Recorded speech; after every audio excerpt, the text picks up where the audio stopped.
I never imagined a doorway could become a battleground. Yet there I stood, in my modest two-bedroom ranch home, staring at a certified letter demanding $50,000 for my purple front door. My fingers trembled as I read the notice again, wondering how my life had spiraled into this bizarre HOA nightmare. 3 months earlier, I'd purchased my first home, a fixer-upper in the Willow Creek subdivision. As a veteran who'd served 2 tours in Afghanistan and now worked as a physical therapist at the local VA hospital, homeownership represented everything I'd fought for: stability, independence, and a place to call my own. "Vincent, you're being ridiculous," my sister had said when I mentioned painting my front door purple. "That's going to look awful." But the color wasn't random. My late wife Mia had always wanted a purple front door. "It's welcoming and unique," she'd say whenever we passed one during our evening walks. "Promise me when we buy a house someday, we'll have a purple door." She never got to see that promise fulfilled. Cancer took her 2 years ago, but I could still keep my word. The day I painted that door, I felt closer to her than I had in months. The rich eggplant color dried beautifully against the cream-colored siding of my modest home. I stood back, admiring how the brass knocker and handle popped against the purple. For the first time since moving in, the house felt like home. Then came the knock. "Excuse me, but what do you think you're doing?" I turned to find a woman in her 50s with highlighted blonde hair cut in what I'd come to know as the universal Karen style. Her arms were folded across her chest, designer sunglasses perched on her head, lips pursed in disapproval. "Just finishing up painting my front door," I replied, setting my brush down. "I'm Patricia Caldwell, president of the Willow Creek Homeowners Association," she announced, emphasizing president as if introducing herself as royalty. "And that color is absolutely not approved." I wiped my hands on a rag. "Nice to meet you, Patricia. I'm Vincent Garrison.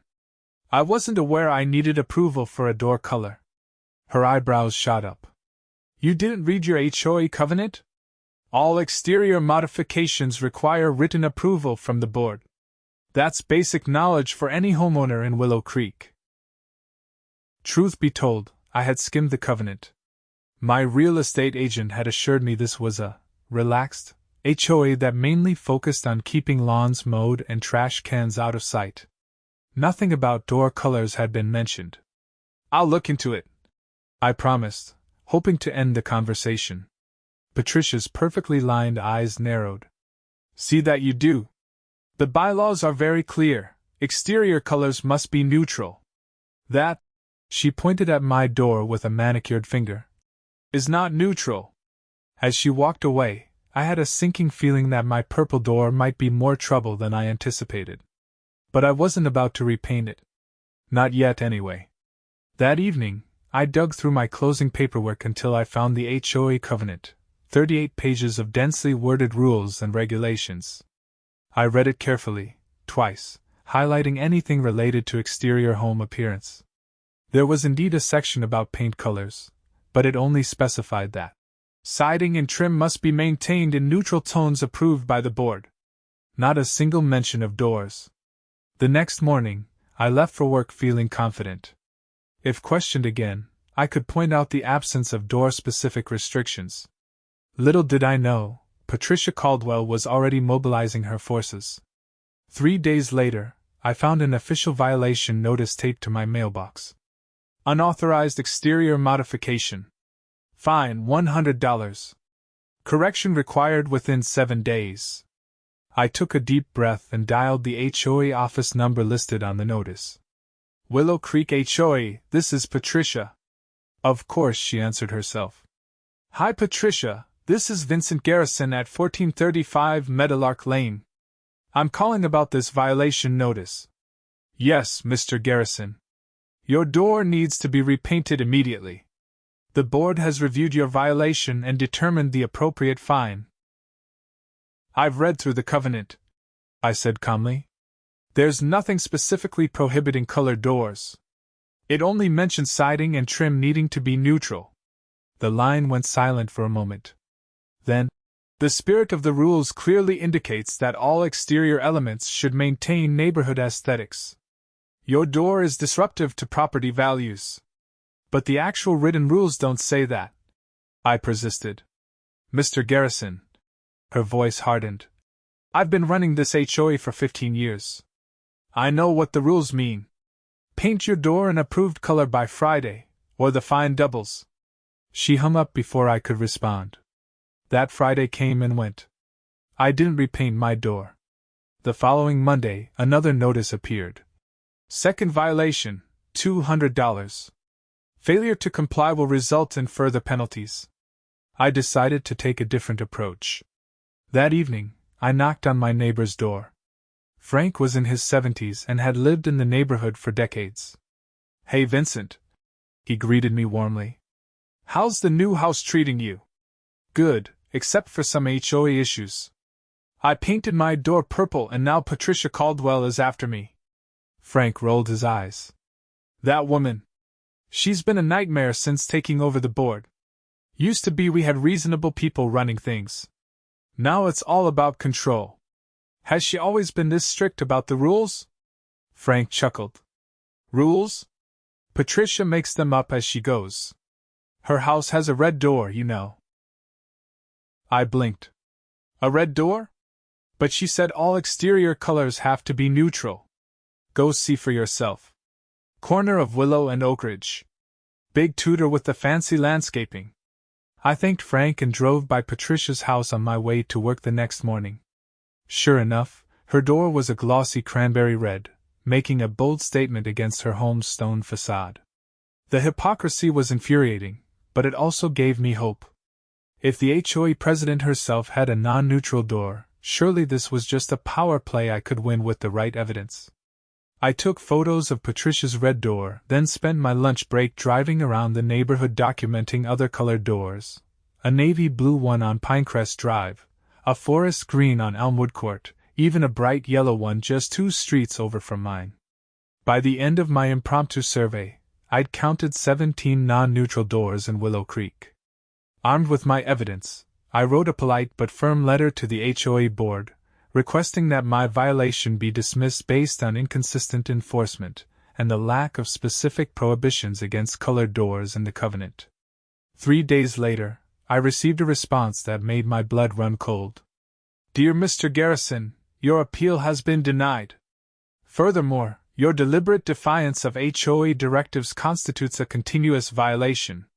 Fines will accrue at a rate of $500 per day until compliance is achieved. I immediately called the HOA office again. Patricia, this is insane, I said when she answered. You can't fine me $500 a day for a purple door when you have a red one yourself. My door was grandfathered in before the current rules, she replied smoothly. And as for your accusation of selective enforcement, the board reviews each case individually based on aesthetic impact. Your particularly vibrant shade has been deemed especially disruptive. This is discrimination, I argued. No, Mr. Garrison, this is property value protection. The fines stand. Good day. I spent that night researching HOA laws in our state, learning about my rights and limitations. The next day, I consulted with a lawyer who specialized in property disputes. His advice was straightforward but costly: fight it in court or comply. These cases can get expensive, he warned. Even if you win, legal fees might exceed what you'd spend just repainting the door. It's not about the money, I explained, showing him a picture of my wife. It's about a promise. He nodded sympathetically. Then we'll fight. But be prepared, HOAs can be vindictive. I had no idea how right he was. 2 weeks later, the daily fines had accumulated to $7,000. I received a formal notice that the HOA was placing a lien on my property. Panic set in as I realized this could affect my mortgage and credit rating. Then came the knockout blow, a certified letter stating that due to ongoing and flagrant violations, the HOA was invoking its right to seek extraordinary punitive damages, as allowed in an obscure bylaw subsection. The total demand, $50,000, due within 30 days. $50,000. For a purple door. I sat at my kitchen table that night, photos of Mia spread around me, wondering what she would advise. She had always been the fighter in our relationship, the one who wouldn't back down from bullies. "Some hills are worth dying on, Vinny," she'd say.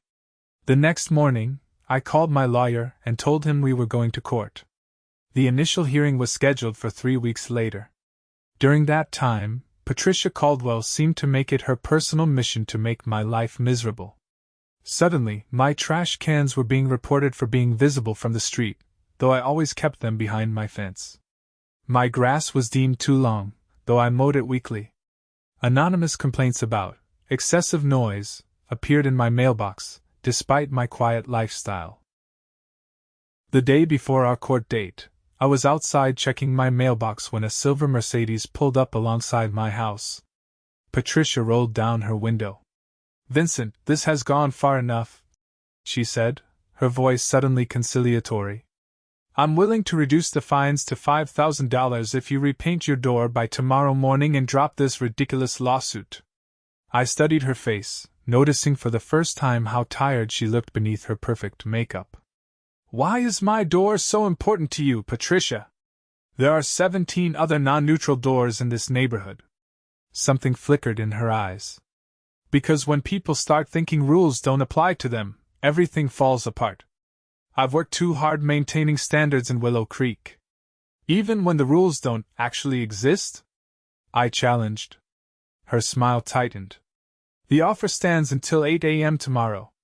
After that, we see the judge and I cannot guarantee the outcome will be favorable for you." As she drove away, I couldn't shake the feeling that there was more to Patricia's crusade than aesthetic concerns. That night, unable to sleep, I revisited the HOA financials that had been disclosed during discovery. Something about the numbers had bothered me earlier, but I couldn't pinpoint what. Around 2 a.m., it hit me. The HOA had collected nearly $300,000 in fines over the past 3 years, an astronomical amount for a subdivision of only 112 homes. Where was all that money going? The court hearing the next morning started exactly as I expected. Patricia arrived with the HOA's attorney, a slick corporate lawyer who immediately portrayed me as a troublemaker deliberately undermining community standards. The judge, an older woman with sharp eyes and no-nonsense demeanor, listened impassively as they presented their case. When my turn came, my lawyer methodically dismantled their arguments. First, he presented the covenant language, highlighting the absence of any door-specific color restrictions. Next came my photographic evidence of the 17 other colored doors in the neighborhood, including Patricia's own red one. "Your Honor," Patricia's lawyer interjected, "Mrs. Caldwell's door color was approved by a previous board before the current standards were established." "When exactly were these current standards established?" the judge asked. Patricia shifted uncomfortably. "About 10 years ago." My lawyer smiled. "Yet we have photographic evidence of doors painted various colors within the last 5 years, all without violations being issued. This suggests selective enforcement." The judge turned to Patricia. "Mrs. Caldwell, can you explain why Mr. Garrison's door merits a $50,000 fine when others have not been penalized at all?" Patricia straightened her spine. "The board determined that Mr. Garrison's particular shade of purple is especially detrimental to property values." "Based on what objective standard?" the judge pressed.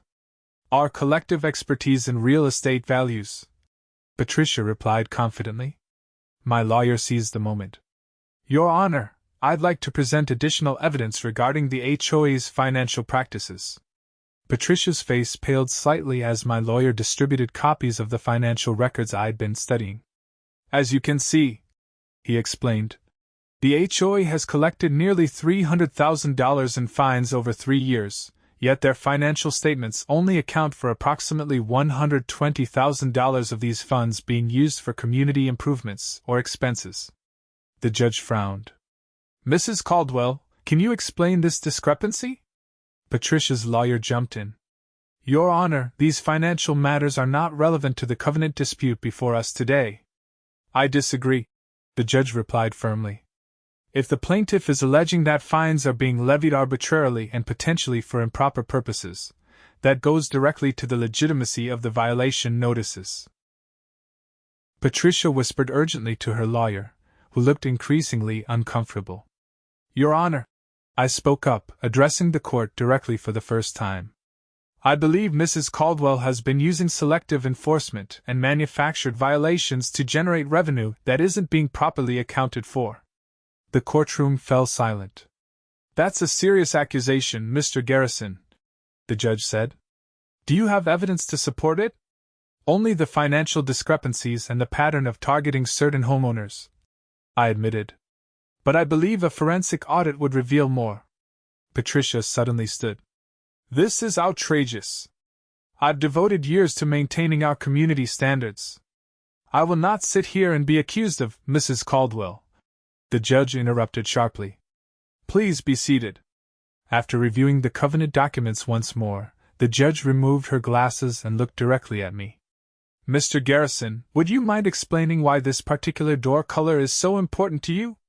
Because frankly, while I see no covenant violation here, I'm curious why anyone would go through this much trouble over paint." I hadn't expected this question, but I answered honestly. "My late wife always wanted a purple front door. Before she died of cancer 2 years ago, I promised her our first home would have one. This is about keeping that promise." The judge's expression softened momentarily before she turned to Patricia with considerably less warmth. "Mrs. Caldwell, having reviewed the evidence, I find no basis for any violation notice regarding Mr. Garrison's door. The covenant clearly specifies neutral colors for siding and trim only. Furthermore, the selective enforcement pattern demonstrated here is troubling." Patricia's face flushed red. The judge continued, "I am dismissing all fines and ordering the HOA to remove any liens placed on Mr. Garrison's property immediately. Additionally," she paused, scanning the financial documents again, "I am ordering a full audit of the Willow Creek HOA's finances for the past 5 years, to be conducted by an independent accountant approved by this court." Patricia gasped audibly. "Finally," the judge said, unable to suppress a slight smile, "I'm issuing an injunction preventing the HOA from taking any enforcement action against Mr. Garrison's purple door, which, by the way, is quite tasteful from the photographs I've seen." As we stood to leave, the judge added, "And Mrs. Caldwell, I would advise you and your board to review your covenant enforcement procedures. Selective enforcement is a quick road back to my courtroom." Outside the courthouse, my lawyer shook my hand. "Congratulations, Vincent. That went better than expected." I nodded, feeling a weight lift from my shoulders. "What happens now with the financial investigation? If there are significant discrepancies, there could be criminal charges," he explained. "Embezzlement from an HOA is still embezzlement." 3 weeks later, I received the answer. The court-ordered audit revealed that Patricia Caldwell had diverted over $180,000 of HOA funds into her personal accounts over the past 5 years. The money trail led to a vacation home in Florida, luxury cruises, and designer clothing, all paid for with fines collected from homeowners for often fabricated violations. The day Patricia was arrested for embezzlement and fraud, I was working in my front yard. A police cruiser pulled up, followed by 2 unmarked cars. Officers escorted her out of her house in handcuffs as neighbors gathered to watch. Our eyes met briefly as they led her past my house to the waiting patrol car. Her face was a mask of fury and humiliation. That evening, as I sat on my front porch admiring my purple door gleaming in the sunset, Frank ambled over with 2 beers. "Quite a day in the neighborhood," he remarked, handing me a bottle. "Quite a day," I agreed. "You know, the HOA is holding emergency elections next week for a new board," Frank mentioned casually. "Some of us neighbors were thinking you might consider running. We could use someone who actually reads the bylaws." I laughed, but the idea took root. Maybe this was an opportunity to ensure what happened to me wouldn't happen to anyone else. "I'll think about it," I promised.